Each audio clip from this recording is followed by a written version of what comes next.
Hi everyone, it's me, Allie, and welcome to my little bookish channel. So today I have a kind of a long one, so sit down, have a cup of tea or a coffee or a beverage of your choice because it's gonna be a long one, sorry. I forgot to do a February reading wrap up. It is now April. So what I thought to do, I was gonna just combine my February and March reading wrap up. So the first half of this is going to be a February reading wrap up, and then the second half will be a March reading wrap up. Okay, that's what we're doing. Let's just get started because again, I don't want to be too long, but I have a lot of things to say. Okay, so let's talk about February. In February, I read 7 books. My average rating was 4.25 stars, so very, very good. I think also my main genres were, contemporary and literary novels. Look at me go. I don't know how I'm going to structure this video. I kind of want to talk about the shit books first. And there's really only one super shit book that I want to talk about. And I'm just double checking. Yeah. Okay, let's talk about the shit book. Okay.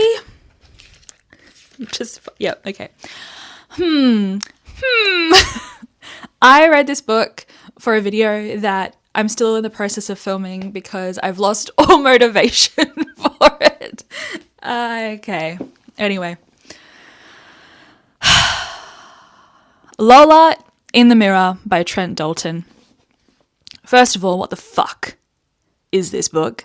If you follow me on Instagram, you would have seen me just constantly ranting about this on my stories. I even posted, I think, a YouTube short, which just was my rant from my Instagram stories. I hated this book with everything inside of me. Now, my mum has read this book and I made the mistake of asking her, like, what did she think of it? She was like, yeah, it was fine. It was fine. Like, it did its job.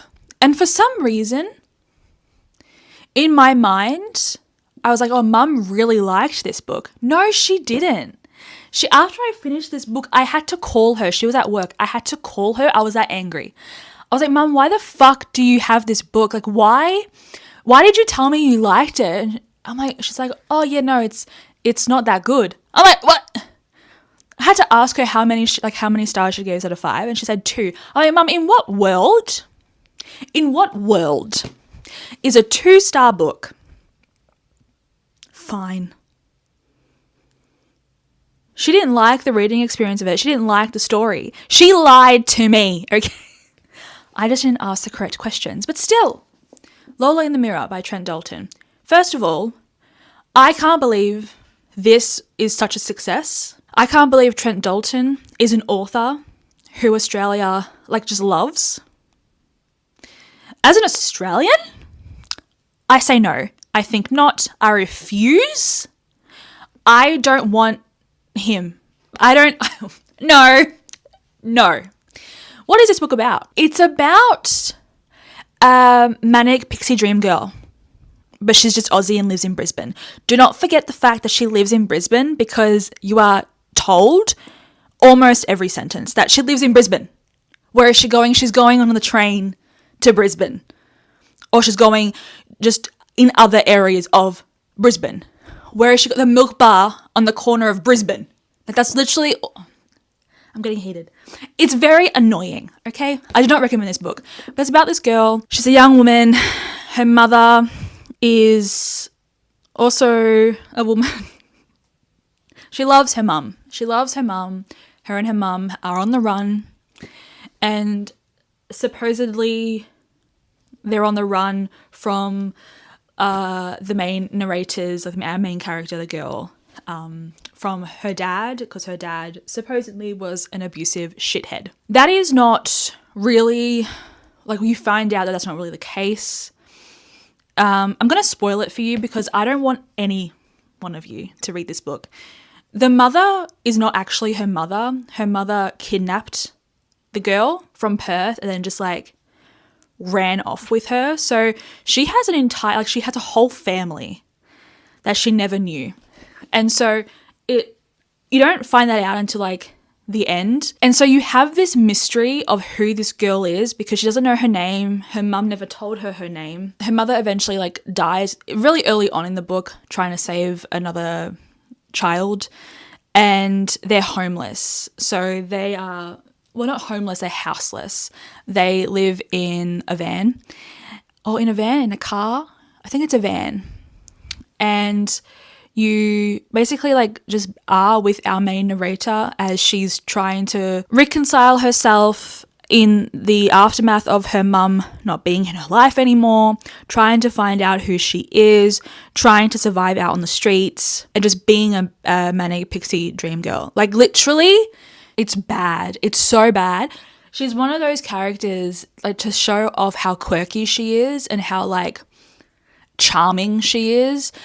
The way that Trent Dalton wrote her, she basically just like starts random conversations with strangers, and it'll be like, you know, they're on the train and she's sitting next to someone and she's just like, do you ever wonder like if the galaxy is just so big, or like just like random shit like that? We're supposed to believe that the people that she talks to are just in awe of her. Really? No. First of all, don't talk to me on the train. I don't want that shit. I have never... Aussies don't want you to talk on the train or the tram. Just sit in silence. Let us listen to our music or our podcast or read our book. Do not make a conversation. Okay? We all hate it here. And that's what she does with like everyone she meets. And she just goes on these weird ass tangents, and people, we are supposed to believe that everyone's just like, no, it doesn't make sense. And you can tell the author is a journalist because he just like randomly in her monologues, she starts spouting statistics. I'm like, where is the in-text citation of the Australian Bureau of Statistics? Like I was waiting for her to be like, footnote ABS 2021. Like, I just don't get it. I hated this book. It was so bad. Okay? What I did like though, the only thing that I liked is that our main narrator is an artist. And so you get these drawings. And I really liked the drawings. But I hated everything else in this book. It was written terribly. I think what happened, because first of all, the author says at the beginning that the story that he's writing, the experiences of the other houseless people that the main character meets are based on real like people's experiences when he like interviews them and stuff. And I just thought that was, I don't know, it's like you're not exploiting them, but it kind of felt that way. And I hope that you're giving fucking money to them for sharing their stories and for using them in this godforsaken book. People are like, oh my God, he's just so amazing. Like it was just so raw and just like so honest and just like so important, but it's horribly written. It is horribly written, and it doesn't do anything meaningful because you have this main narrator who is a caricature. She's a caricature. And I just think it's doing a huge disservice to what it was trying to fucking do. It failed. And I think that's horrible. Horrible.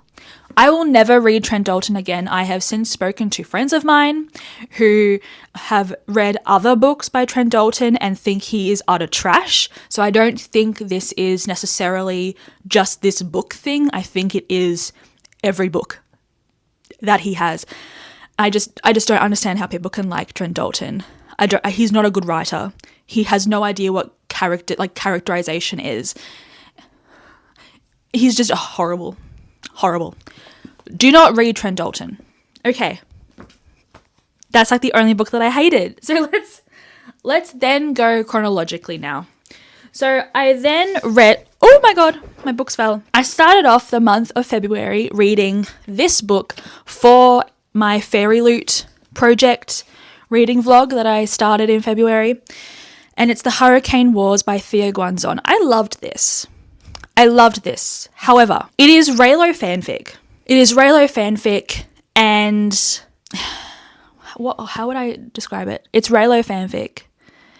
And the main romance lead is literally Adam Driver. Just his name's Alaric. It's kind of icky.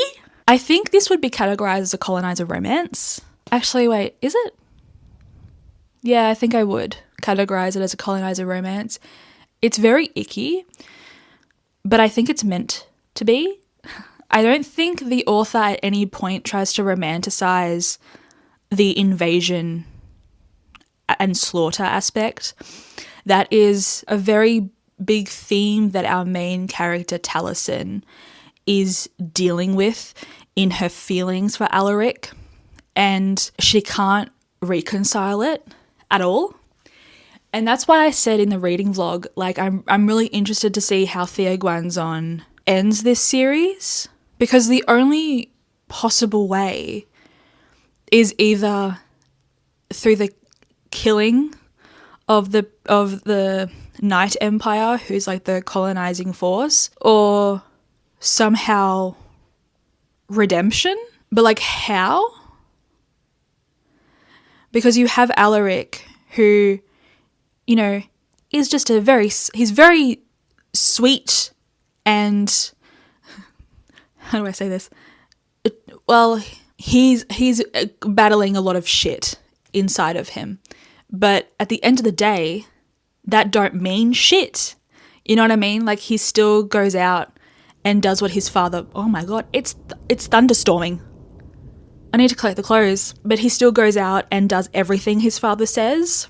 And he has killed, if not single-handedly, obviously, but like, he's been part of the regime that has slaughtered thousands and is the reason for so much death and violence.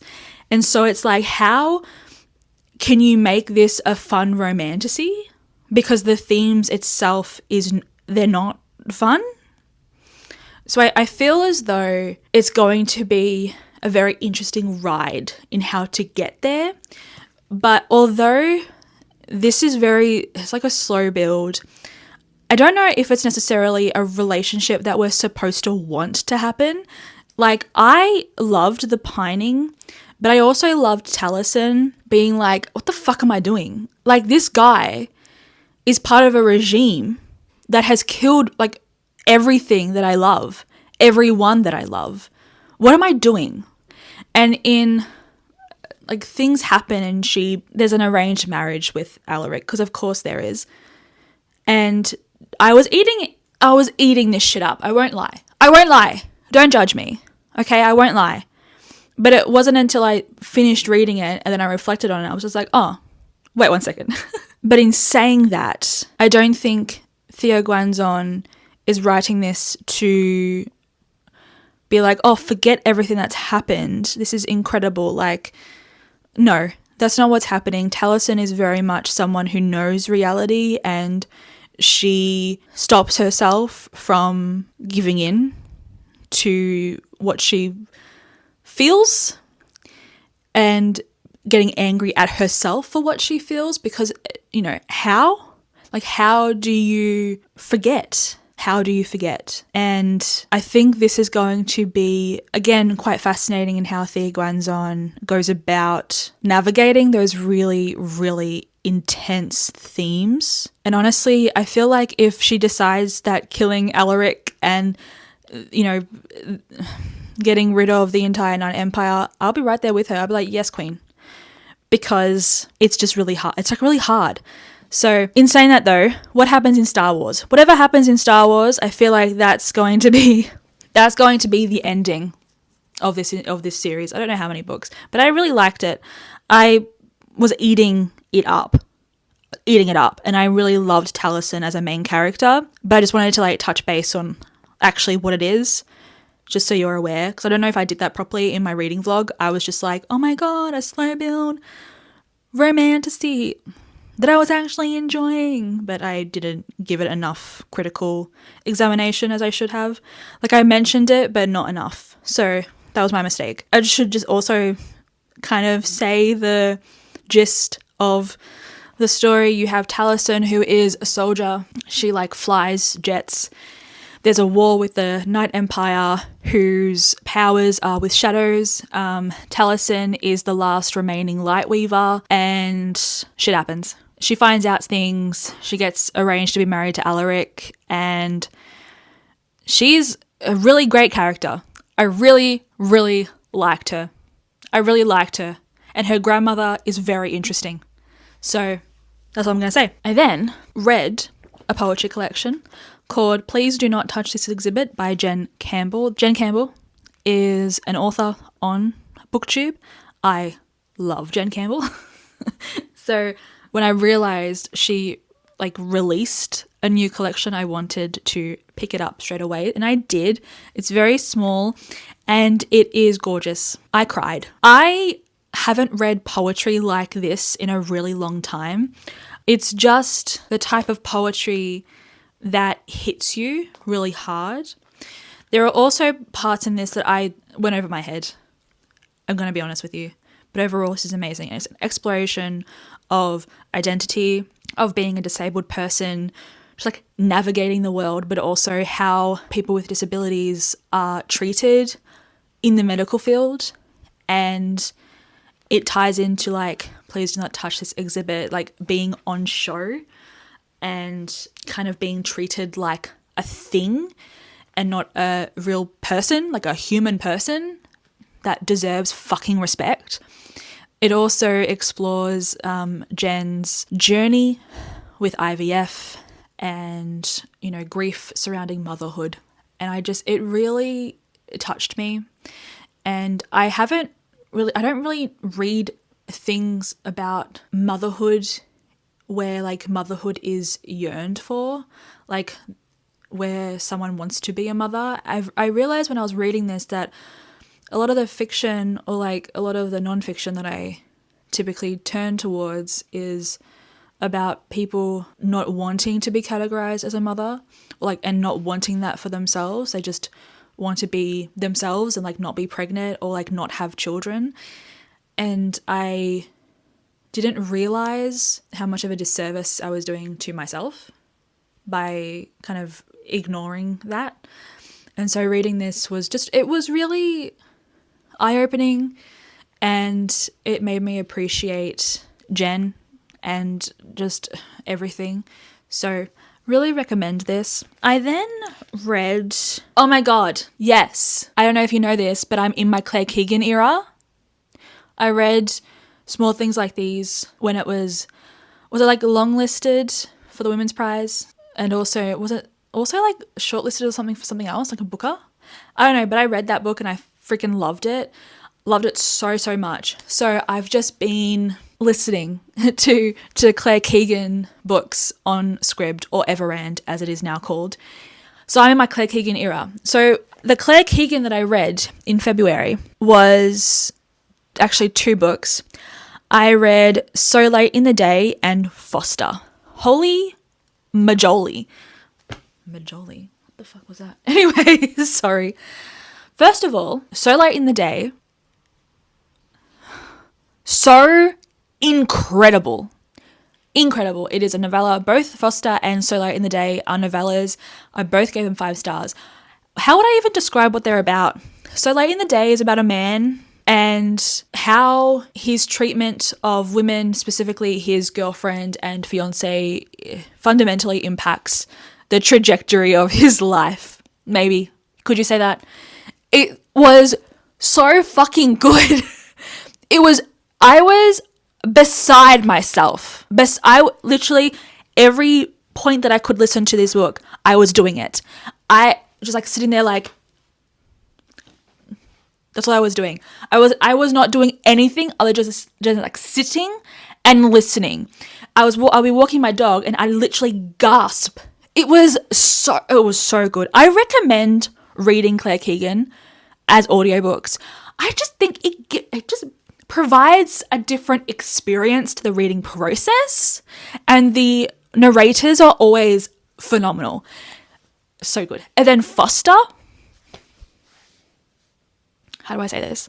Foster is about a young girl, whose family decides that she needs to maybe go to a neighbor's place and like grow up there for a little bit, or just like stay there for a little bit, because things at home are not going very well in terms of like financially. And there's a baby on the way, and so the neighbors are like, yeah, we can take her in, no problem. Oh my God. Why did this book have me howling? I won't say anything other than that, because they're both books that are just very intense, very slow character studies. But the way Claire Keegan just understands being human and is able to articulate it in such a stunning way. Oh my Lord in heaven. Truly. When I finished reading Foster, I just felt so, not empty, but kind of. That's how much it like impacted me. I was like, what is this feeling that I'm feeling? I just stopped. I won't say anything else. I'm not going to tell you the plot.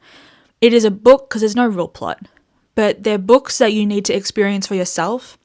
If you enjoy short books, if you enjoy novellas, if you enjoy Claire Keegan in the past, like if you've read Claire Keegan, really liked her, and want to like try another one, pick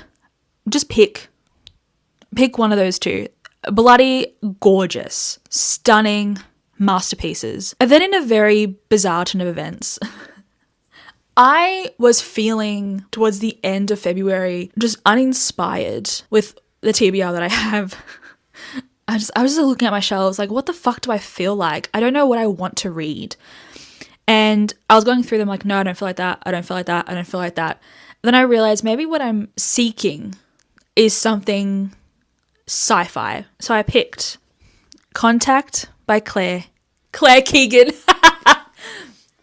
No, I picked Contact by Carl Sagan. I'm just going to let you know I gave this 5 stars. I would describe this as a literary sci-fi. It is incredibly dense.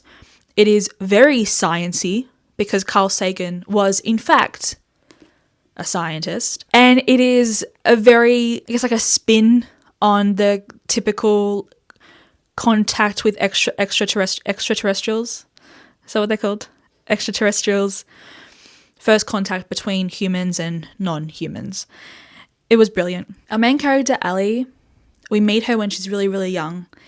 And then we continue meeting her as she becomes a director of like a, what are they called? You know, like a lab, not a laboratory, but those huge telescope labs. One of those. And this particular like telescope is for radio waves, and their entire like point of being why that this lab was created was to see if they can get in contact with extraterrestrials. What happens is just a lot of like solving things. How do I explain this? I don't want to give it away because it was so good. So one night, Allie is about to leave work when one of her co-workers is like, you might want to come down. There's been a bit of an anomaly and it might be nothing, but can you just like check it out?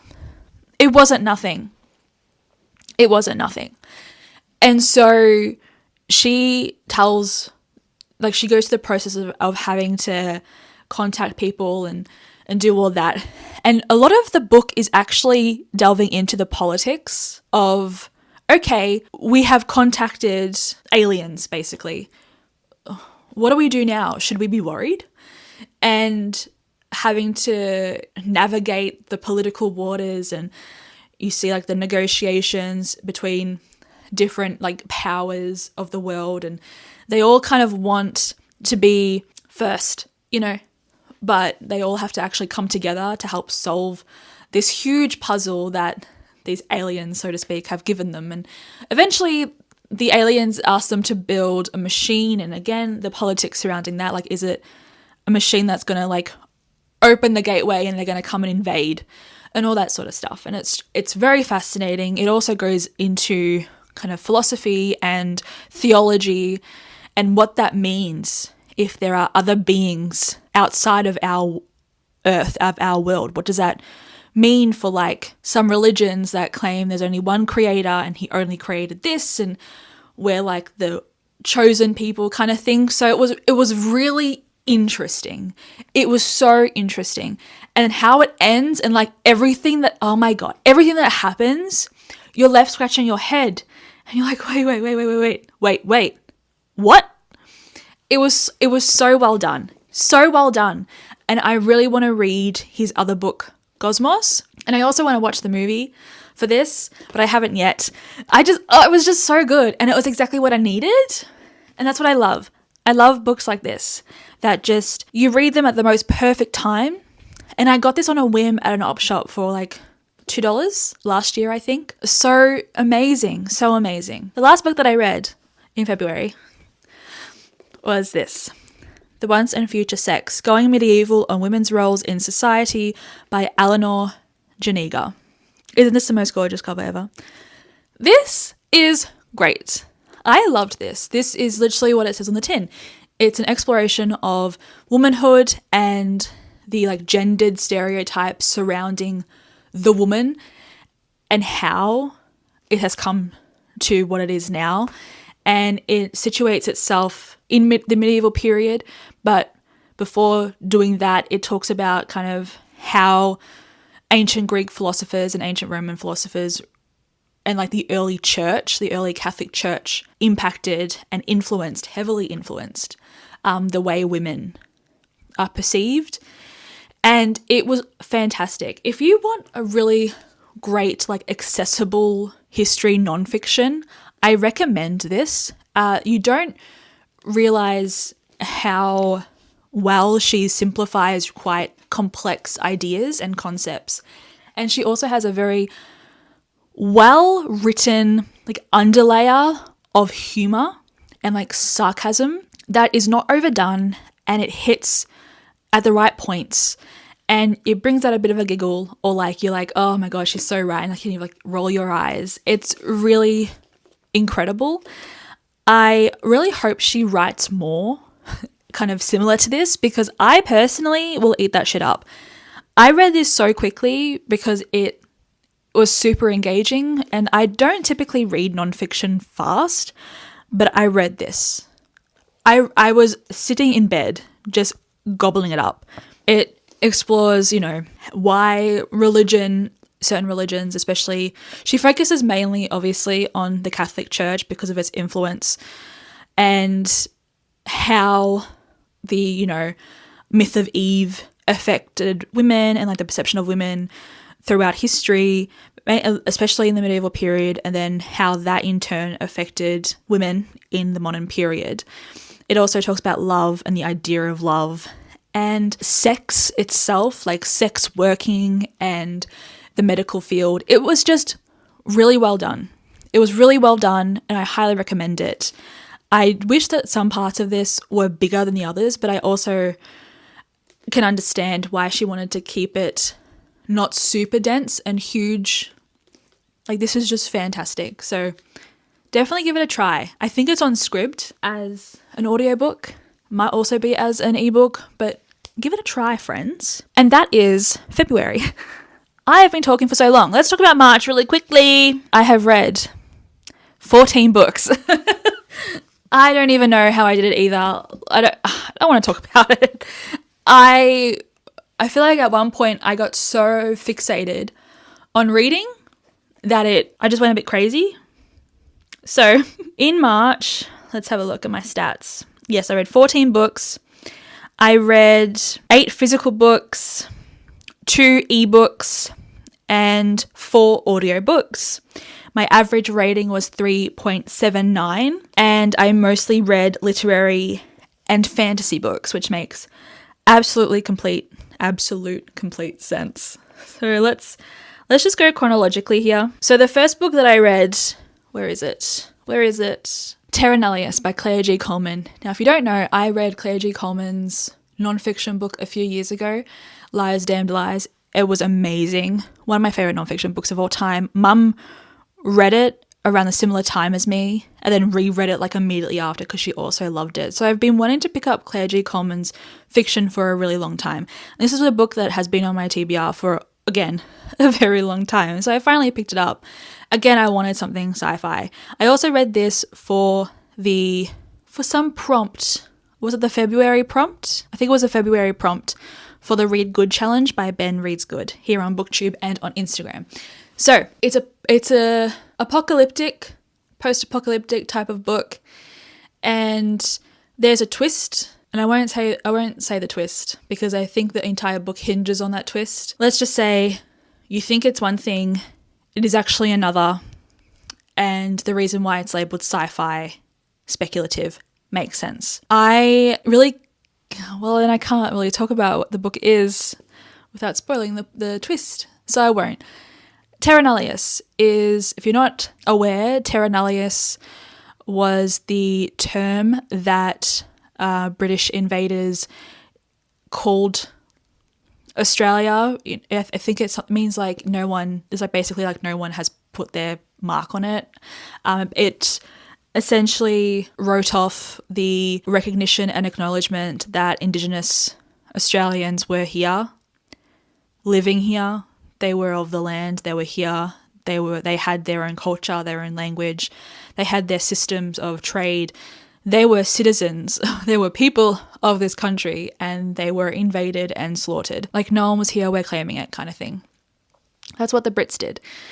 And the way that this was marketed to me, and I don't know where, but I remember very clearly that it was marketed as a post-apocalyptic book or an apocalyptic book from the perspective of Australian Indigenous people at the moment of colonization, at the moment of invasion, because for them, their world was being destroyed. It was an apocalypse. That's how it was marketed to me. I don't know who said that. That's kind of what it is, but also not. It's also very different to what you believe it is. Claire G. Coleman does it really well. She does it really well. I really like Claire G. Coleman's writing. However, I didn't love this as much as I anticipated. I think my issue for me was the pacing. It would get really, really fast and then just kind of stop. And it made for quite a disjointed type of reading experience. I think also this was her debut, I believe, and it feels like a debut. I feel like it could have used a bit of a good edit, but regardless, it's a book that I think is really important. I think it commentates on quite a lot, and I feel like this needs to be studied in Australian schools. And Claire G. Coleman is an author that I feel like needs way more recognition within Australia, but mostly internationally. The fact that she hasn't been longlisted for a women's prize really boggles my mind. This was shortlisted and won and longlisted for a shitload of fucking awards, and as it should have been. Like, I'm not saying that just because I didn't necessarily love it doesn't mean that it shouldn't. I really liked parts of it. I do recommend this. I think a lot of people really like this. The twist was very good. It was very, very good. And then once you read it, it's one of those twists where you're just like, what the fuck? What the fuck? And it makes you want to reread parts that happened previously just so you can understand it with a new perspective. Very, very good. The next book that I read, are you ready? I told you I was in my Claire Keegan era. I read Antarctica by Claire Keegan. Again, I read this as an audiobook. Antarctica was interesting. It's a short story collection. Didn't realize that it was a short story collection until I started listening to it. It was fine. I didn't love it as much as I anticipated. I think short stories, I don't think I like reading them as audiobooks. It's a short story collection, so that there's that. I read it quite quickly. It was good. Some weird and wacky stories and others that are quite similar to her novellas. So I recommend Claire Keegan. Just read her. Anyway, the next book that I read was actually my first book for the Women's Prize longlist, so I won't talk about it very much because I have vlogs coming out. I read And Then She Fell by Alicia Elliott. This was really good. This was actually so surprising to me. It was so good. It really was. I gave it 4 stars. It was so good. I read it in a couple of hours. You can just smash it out. It is about a woman who's going through postpartum depression, but there's also more to it. Time is played with in a really interesting way. It's like portals to like a nexus, so to speak. And like through this, you can like open doors to different points of time. It was just really well done. I really enjoyed it. The only thing is the last part of the book where you find out all this stuff about time and what could also really be happening with our main character. It's not very long. It's actually quite short. And you have so much of the story building up to that, and it's significant, right? It's not a short book. It's at least 300 pages.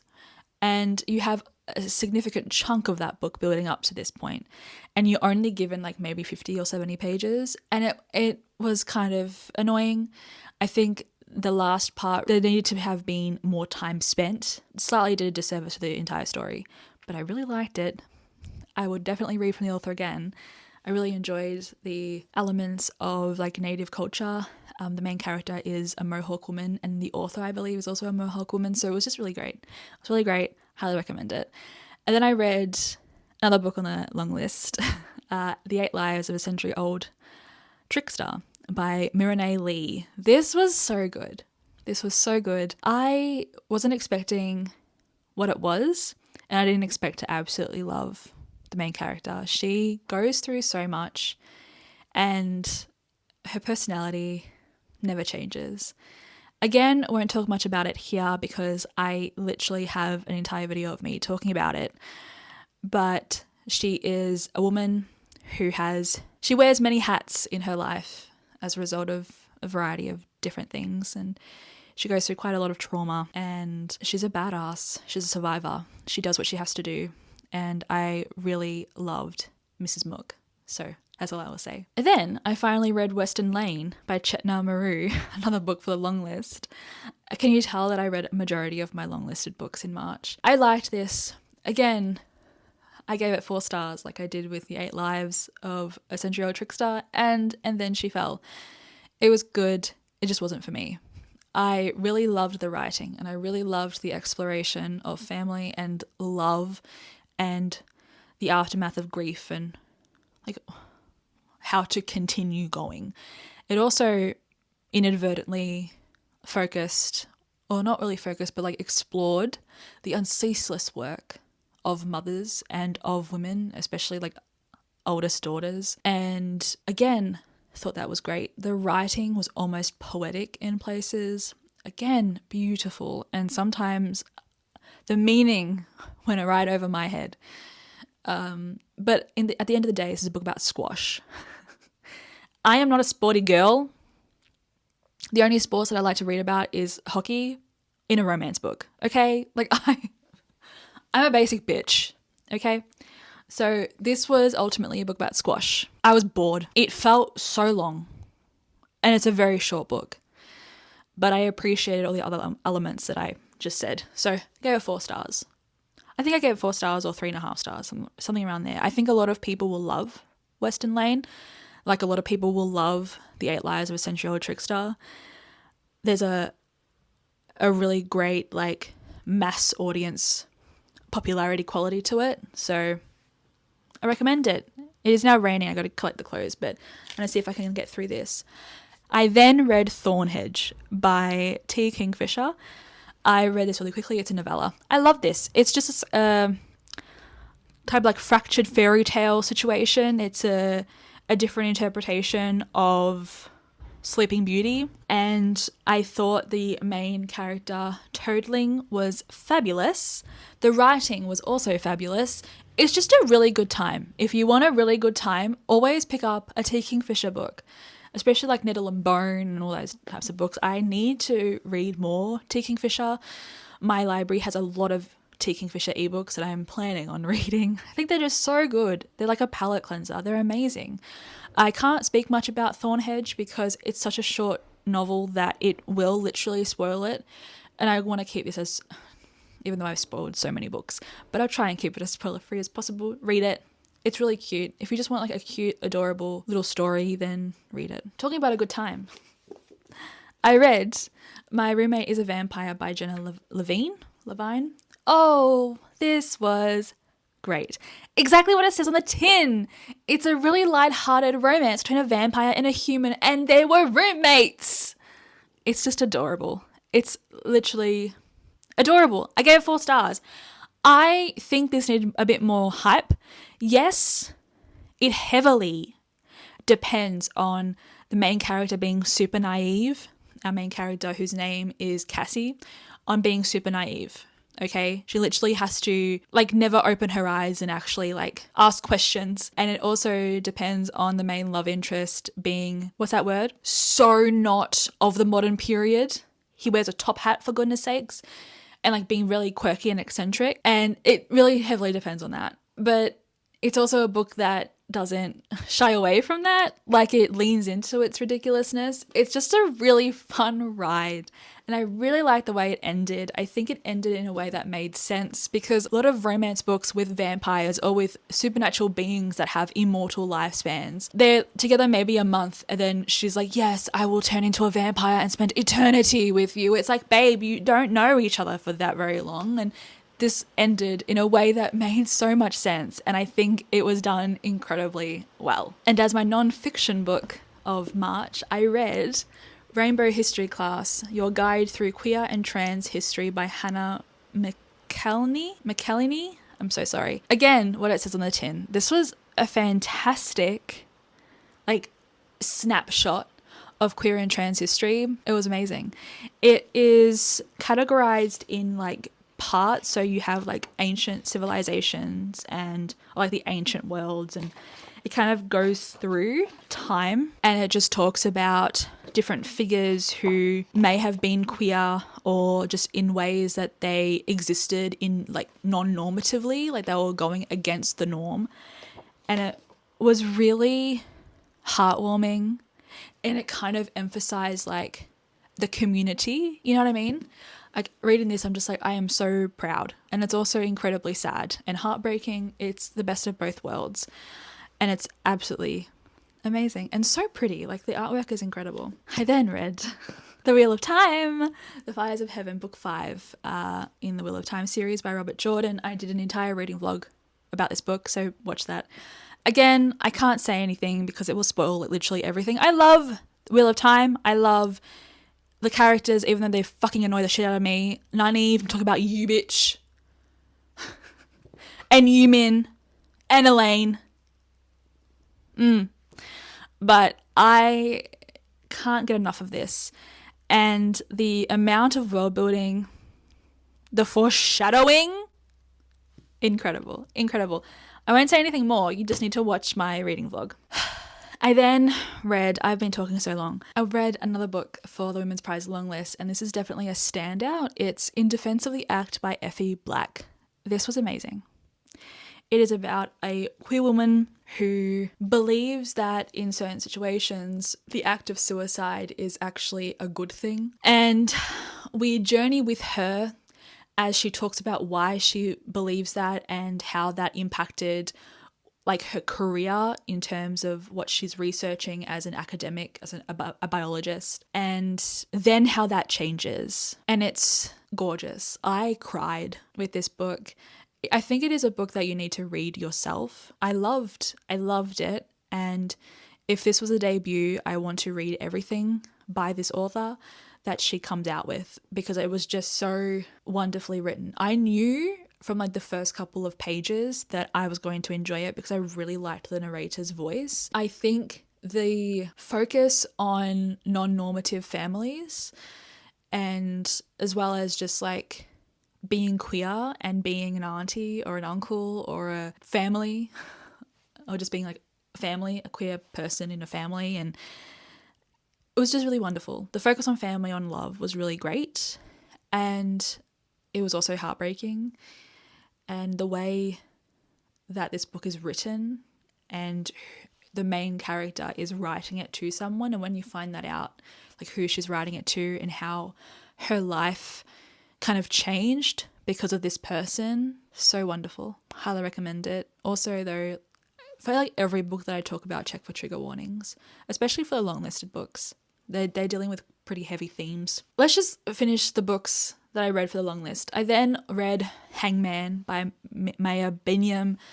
Don't worry, I'm going to have like reading vlogs for all these books. This was a book that I just couldn't connect with. I didn't really like it that much. The reading experience of it was uncomfortable, and it wasn't because of the book itself. It was just, I struggled with the writing, I think. The writing was good and like poetic in places, but I just struggled. I really struggled to understand the meaning of the things that the author was saying. I think it went over my head possibly, and as a result, I got bored in like the last 100 pages. And it's only a 200-page novel. Like my copy was only 200 pages. I read it on Scribd. And it just took me forever. It felt like it took me forever. In reality, it took me like 2 days, but it felt longer. It felt so long. It's about a man who was a political prisoner in his homeland after he gets released because of the trauma and just everything surrounding his being incarcerated. He leaves, understandable, but he also leaves his son and the mother of his son. But he goes to like the book's version of the United States of America, and he becomes a citizen there, and he lives there. And then 20 years later, he goes back to his homeland. And there's a twist, but you kind of predict the twist. I don't think it's a twist that you necessarily are supposed to be shooketh from. It's more like, yes, that makes sense now, because the entire story is just him sitting there, like listening to these people talk about their lives, and it felt like at every point in the story there was an obstacle that he had to get over, and it was fine. It was fine. I gave it 3 stars, but that's because I appreciated the commentary and the way it was trying to navigate his feelings of displacement and, you know, coming back to his homeland that he grew up in and he was an adult in, but then he was viewed as like a rebel, and the government kind of put him in jail, and it touched on government corruption and what happens in like the privatization of resources and how that affects the everyday person. So I can appreciate a lot of aspects of it. I just didn't like the actual reading experience of it, and the story itself was kind of not for me. It was just not for me. And talking about a book that was also not for me in terms of the long list was River East, River West by Aubrey Lescure. I detested this book. No, detest is too strong of a word. I just disliked my reading experience of it. I disliked the story. I did not like the story. I did not like the characters. Again, I can appreciate the social commentary and the subversion of the typical like colonizer story, like colonizer romance type of story. And, you know, again, commentary, exploration of the expat community and the inherent racism in this particular community. It's about a young girl named Ava growing up in mainland China, but she was born in the States, and her mother is American, but she also like lives in mainland China. It is about Alva exploring her identity and doing deplorable things to herself, to people, in the bid of trying to find out who she is. She's a biracial young girl just trying to survive out there. And I could understand parts of Alva, but I hated the reading experience of this. I hated the story. I just didn't like anything about the story between the characters themselves. It reminded me, I think why I didn't like it so much is it reminded me of the types of books that you read in high school and you study in high school. A coming of age story that is meant to be gritty and raw, and there's sex and drugs and parents that are never really there, and I didn't like it. I didn't like it. I really didn't. It just wasn't for me. I think, though, this is a book that a lot of people will love and a lot of people do love, according to the Goodreads reviews.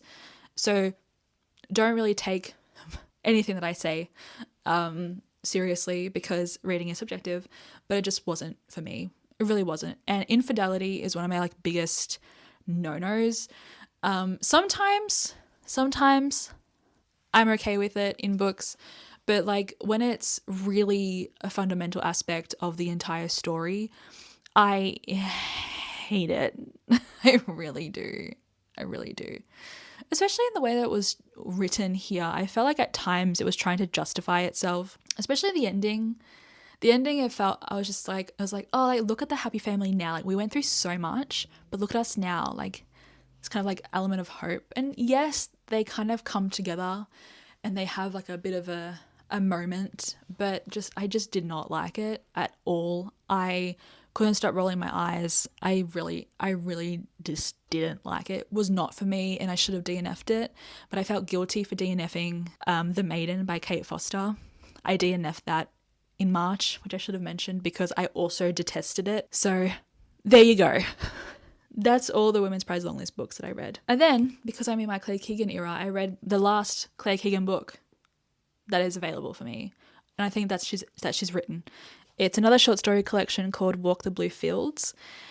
I liked this better, I think, than Antarctica, but again, not really for me. It wasn't necessarily a short story collection that I liked a lot. There were a few stories that I enjoyed, but on the whole, it was more like a meh short story collection, which made me feel sad. I think for me, just like her novellas are just absolutely incredible. And then the last book that I read in March, oh my God. I don't know if you remember, but in January, I read The Wager by David Grann, and I was like, this was okay, not for me. I read another David Grann. I read Killers of the Flower Moon, Oil, Money, Murder, and the Birth of the FBI. I liked this. I did. I liked it. I gave 4 stars. It was engaging. It was interesting. I think the writing was infinitely better than The Wager. I liked the way he kept my attention. The story itself was like horrible. I had no idea. Absolutely no idea. It was absolutely disgusting what happened. It's about the murders of, is it the Wurundjeri peoples in America? I think, is it Oklahoma? And like the fact that the reservation was on top of like oil, and they became incredibly wealthy, and as a result there was just incredible amounts of violence, but also murders, and they were done by like groups of white men. And read it. It was really good. It was really good. It was really good. I think the writing itself was really good. I think he does take some creative license. He has to, but he does it in a way that, in this case, it was done well. And I liked towards the end where he actually talks about the process of him writing this book. And I think that added quite a lot to the overall story. And I just think it's good. And I think I might watch the movie. I don't know. I don't know. Sometimes I don't like Leonardo DiCaprio movies. Is that a controversial opinion? I don't want it to come off as like a white savior shit. It was interesting about the FBI aspect. So that was kind of cool. He does link things to like the modern period by critiquing the FBI and like police in general and law enforcement, especially in its treatment of Native peoples, but also of Black people and just minority groups in America. So it was really well done. And I think I would read his other book as well. In this case, I think David Grann is an author where you read his books via audiobook, because they're incredible. They're incredible. I really like them. The Wager, I really struggled with the physical book, but the audiobook helped me finish it. In this case, I read it just straight as an audiobook, and it was the best thing because I finished it. Did I finish it in a day? I think I started it the night before and I listened to like an hour, and the next day I just was playing my Nintendo and listening to this book, and it was fantastic. So highly recommend. Anyway, this is a very long video. I told you it was going to be fucking long, but that is all the books that I read in February and March. I hope you enjoyed, and if you're still here, holy shit, I'm so sorry. I'm so sorry. Go live your life. I won't mind. Go. I'm going to go now too, because I have to bring in these bloody clothes because it's raining. Anyway, as always, take care and stay safe, friends, and happy reading. Bye.